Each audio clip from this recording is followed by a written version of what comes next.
గత 5 సంవత్సరాలుగా అనేక సందర్భాలుగా ఈ రాష్ట్రంలో జగన్మోహన్ రెడ్డి గారు అధికారంలోకి వచ్చిన తర్వాత ముఖ్యంగా భూముల చుట్టూతా జరుగుతున్నటువంటి అక్రమాల మీద పదే పదే మేము మాట్లాడటం జరుగుతూ ఉంది.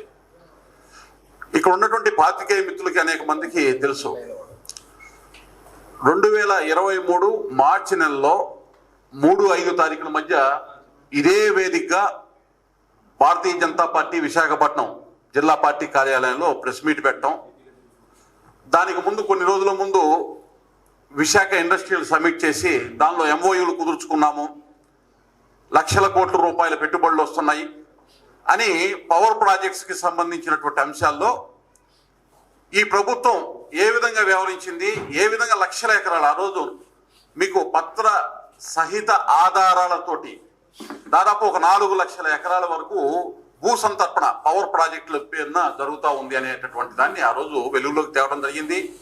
ముఖ్యంగా షిరిడి సాయి ఎలక్ట్రికల్స్, ఇండోసోల్ అనేటటువంటి కంపెనీలు, విశ్వేశ్వర రెడ్డి గారు ఆయన జగన్మోహన్ రెడ్డి గారికి అత్యంత ఆత్మీయులు. ఆ రోజునే ఈ అంశాన్ని వెలుగులోకి తేవడం జరిగింది.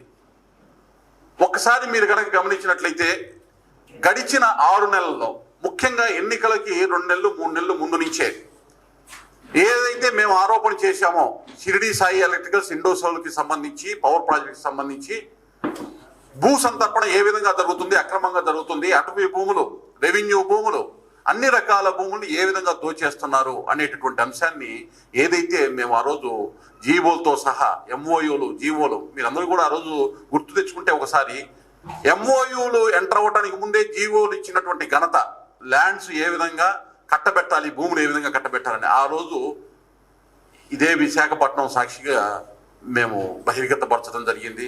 ఇవాళ అదంతా అక్షర సత్యమై వాస్తవానికి ప్రతిరూపంగా వాళ్ళు నిలబడుతుంది వాళ్ళ ప్రభుత్వం వ్యవహరిస్తున్నటువంటి తీరు. ఒక్కసారి గమనించినట్లయితే మిత్రులారా, ఇవాళ రాష్ట్రంలో పరిస్థితి ఎట్లా ఉందంటే జగన్ అస్మదీయుల భూదాహం, వనరుల దోపిడీ రాష్ట్ర భవిష్యత్తుకి అవరోధంగా మారింది, ప్రజల జీవితాలకి శరాఘాతంగా మారింది. ఒకవైపు ప్రాజెక్టుల రూపాన ఇలా విద్యుత్ ప్రాజెక్టులని, రకరకాల పారిశ్రామిక వాడలని అస్మదీయ కంపెనీలకి వారికి సామర్థ్యం లేకపోయినా, పెట్టుబడి సామర్థ్యం లేకపోయినా, ఆ రంగాల్లో అనుభవం లేకపోయినా కానీ లక్షలాది ఎకరాలు కట్టబెట్టినటువంటి తీరు ఒకవైపు కనపడతా ఉంటే, రెండో వైపు రాష్ట్రం మొత్తం చెప్పక్కర్లేదు, ఈ విశాఖపట్నం ఒక్కసారి ఈ విశాఖపట్నం, ఉత్తరాంధ్ర ఇక్కడ జరుగుతున్నటువంటి భూదందా కానీ ఏ విధంగా భూ కబ్జాదారులు రెచ్చిపోయి విశాఖపట్నం మీద గెద్దల్లాగా పేదలు, బడుగు వర్గాల వీళ్ళు వాళ్ళని కాదు, పారిశ్రామికవేత్తలు లేకపోతే ఉన్నత వర్గ అన్ని రకాల వర్గాలకి సంబంధించిన భూములు చివరికి డీ పట్టా భూములు వరకు ఏ విధంగా కబ్జాలు చేశారు, ఏ విధంగా కొట్టేశారు, ఏ విధంగా అధికారికంగా బదలాయించుకునే దానికి ఈ యొక్క ప్రభుత్వం యొక్క కనుసన్నల్లో నడిచేటటువంటి వైకాపా నాయకులు ఎవరైతే ఉన్నారో వాళ్ళు ఏ విధంగా వ్యవహరించారు మీ అందరికీ కూడా కళ్ళకి కట్టినట్టు ఇక్కడ జరిగిన దాష్టికాలు మీ అందరికీ తెలిసిందే. గడిచిన 5 సంవత్సరాలు ఒకసారి వెలిసి చూస్తే ఈ యొక్క భూ దోపిడీ, వనరుల దోపిడీని చూసినట్లయితే 2 రకాలుగా, ముందు ప్రాజెక్టుల పేరిట ఏదైతే చెప్పానో పవర్ ప్రాజెక్టుల పేరిట, వివిధ రకాల పారిశ్రామిక వాళ్ళ పేరిట అస్మదీయులకు భూములు కట్టబెట్టేటటువంటి ప్రయత్నం ఏ విధంగా జరిగిందో ఒక అంశం అయితే, ప్రజలకి సంబంధించినటువంటి ఆస్తులు, ప్రభుత్వానికి సంబంధించినటువంటి భూములు, భవనాలు ఏ విధంగా కబ్జా కోరంలోకి చిక్కుకొని విలవిలలాడారో ప్రజలందరికీ కూడా తెలిసిందే. అయితే గడిచిన 4-5 సంవత్సరాల నుంచి ఈ అంశాలన్నీ చెప్తానే ఉన్నారు, ఈ అంశాలన్నీ ప్రజలకి వెలుగులోకి తీసుకొని వస్తానే ఉన్నారు.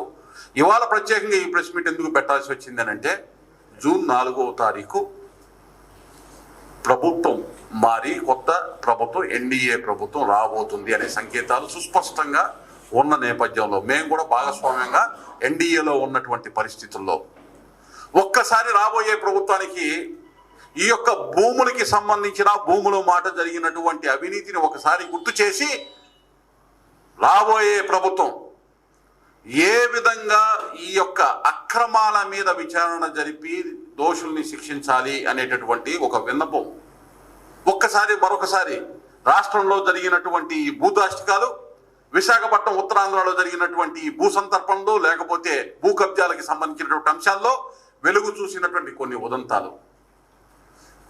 ఎన్నికల వరకు జరిగిన తంతు ఒక అంశం అయితే, ఎన్నికల్లో ఎవరైతే చీఫ్ సెక్రటరీ గారి ఆధ్వర్యంలో ఎన్నికలకు వెళ్తున్నామో వారి తనయుడి పేరే వాళ్ళ డి పట్టా భూముల్లోకి విశాఖపట్నానికి సంబంధించిన అంశాల్లో రావటం.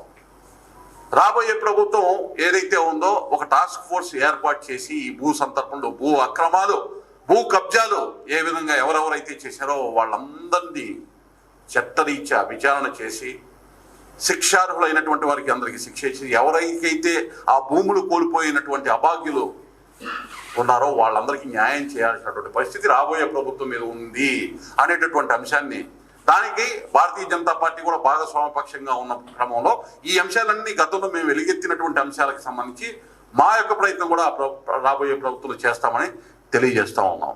ముఖ్యంగా పవర్ ప్రాజెక్టుల పేరిట రాష్ట్రంలో జగన్ అస్మదీయులు రెచ్చిపోయారండి. ఒక రకంగా చెప్పాలంటే సరే, విశాఖలో జరుగుతున్నటువంటి వ్యవహారాలు వాటికి సంబంధించి రెండో పార్శ్వంలో నేను చెప్తాను. ఇప్పుడు చెప్పేటువంటి ఏ విధంగా పవర్ ప్రాజెక్టుల పేరిట, పారిశ్రామిక వాళ్ళ పేరిట భూములు దోపిడీ జరిగింది ఈ రాష్ట్రంలో ఎవరు అనేటటువంటి దాన్ని చూస్తే, జగన్ అస్మదీయులతోటి కంపెనీలు ఏర్పాటు చేసి, మీకు ఇంతకు ముందు కూడా చెప్పాను, ఇండోసోల్ అనేటటువంటి company paid up capital ₹1,00,000, authorised capital ₹10,00,000. వాళ్ళు పెట్టుబడి మేము పెడతామనింది ఈ రాష్ట్రంలో దాదాపు 25,000 కోట్ల రూపాయలు. సోలార్ ప్యానల్ యూనిట్ మేము ఇక్కడ పెడతాము, దానికి దాదాపు ఒక 2.5 లక్షల ఎకరాల దాకా భూమి కావాలని చెప్పి వారు చేసినటువంటి, ప్రభుత్వానికి చేసుకున్నటువంటి విన్నపాలు అన్నింటినీ కూడా మీకు పత్ర సహితంగానే ఆధారాలతో సహా ఏదైతే లాస్ట్ ఇయర్ మార్చి 2023 మార్చిలో ఇది ఇక్కడే ప్రెస్ మీట్ పెట్టి ఆ అంశాలన్నీ కూడా ఇవ్వడం జరిగింది. ఇవాళ దాదాపు 4 లక్షల ఎకరాలని రాష్ట్ర ప్రభుత్వం యొక్క సహకారంతో జగన్మోహన్ రెడ్డి గారి అస్మదీయులు ద్వారా ఈ దోపిడీకి తెరలేపినటువంటి పరిస్థితి. ఈ ఈ ఈ అంశంలో ఈ దోచివేయడానికి వారు తయారు చేసుకున్నటువంటి ప్రణాళికలు ఏదైతే సిద్ధం చేసుకున్నారు, వేలాది కోట్ల రూపాయలు వైకాపా అభ్యర్థులకి షిరిడి సాయి ఎలక్ట్రికల్స్ అధినేత విశ్వేశ్వర రెడ్డి గారి దగ్గర నుంచి అందాయి. ఎన్నికలకి 1-2 రోజుల ముందు ఇన్కమ్ ట్యాక్స్ రైడ్ కూడా ఆ సంస్థ మీద జరిగినటువంటి దాన్ని మీరు గుర్తు చేసుకోవాలి. ఎప్పుడైతే వాళ్ళకి ఈ అంశాలన్నీ వెలుగులోకి వచ్చిన తర్వాత వారి మీద ఇన్కమ్ ట్యాక్స్ రైడ్ కూడా జరిగింది. దానికి సంబంధించినటువంటి వాస్తవాలు బయటికి రావాల్సినటువంటి అవసరం ఉంది. అలాగే ఈ షిరిడి సాయి ఎలక్ట్రికల్స్, ఇండోసెల్తో పాటు ఇంకొక కంపెనీ ఉందండి, access energies infrastructure private limited అనేటటువంటి కంపెనీ, రవికాంత్ రెడ్డి గారు అని చెప్పి ఈ ఇండోసెల్ కంపెనీలో కూడా ఆయన కూడా భాగస్వామ్యంగా ఉన్నారు. ఈ కంపెనీ ఆగడాలని ప్రశ్నించాం. ఏప్రిల్ 5, 2024 ఎన్నికల ముందు మేము ప్రశ్నించాం. అవకతవకలన్నింటినీ లేవనెత్తిన తర్వాత దాదాపు 794.90 మెగావాట్ల పవర్ ప్రాజెక్ట్ ఆ కంపెనీ ఇది ఈఆర్సీ రద్దు చేసిందండి. విత్-ఇన్ 1 వీక్ లోపల రద్దు చేసిందండి. ఇది లేటెస్ట్గా ఎన్నికల సమయంలో జరిగింది కాబట్టి ఈ వార్త అంత వెలుగులోకి రానటువంటి పరిస్థితి. ఆ అంశాల మీద ప్రెస్ మీట్ పెట్టి దానిలో ఉన్నటువంటి అవతవకలు, దానిలో ఏ విధమైనటువంటి అనైతిక విధానాలతోటి కార్యక్రమాలు చేశారో బట్టబయలు చేసిన తర్వాత జరిగినటువంటి బయటికి వచ్చినటువంటి ఈ పరిస్థితి. ఇదే కంపెనీకి రాయలసీమ ప్రాంతంలో వేలాది ఎకరాలు విండ్, సోలార్, హైబ్రిడ్ పవర్ ప్రాజెక్టుల కోసం కట్టబెట్టడానికి అతి తీవ్ర ప్రయత్నం జరిగింది. ఆ ప్రాసెస్ కూడా కొనసాగుతూ ఉంది. ఇవాళ ఆ ప్రాసెస్లో ఈ భూములు వాళ్ళకి అప్పచెప్పే ప్రయత్నం జరుగుతుంది. ఇప్పటికే ఇండోసోల్కి సంబంధించి, షిరిడి సాయికి సంబంధించి కర్నూలు, అనంతపూర్, కడప ఈ జిల్లాల్లో దాదాపు 32,000 ఎకరాల భూమిని, ఏదైతే 2.5 లక్షల ఎకరాలు మొత్తం ఒక ఇండోసోల్కి, ఈ కంపెనీలన్నిటికీ 4 లక్షల ఎకరాలు భూ సంతర్పణ జరిగే దానిలో ప్రక్రియ ప్రారంభం చేసి 32,000 ఎకరాల పైచీలుకు భూమిని ఈ 3 జిల్లాల్లో ఇప్పటికే వారికి దారాదత్తం చేశారు. నామమాత్రపు ధరకి 5 లక్షల రూపాయలు. అదే లీజ్ బేస్ అయితే 31,000 అన్నారు. అవుట్ రేట్ సేల్కి తీసుకునేటటువంటి పరిస్థితి.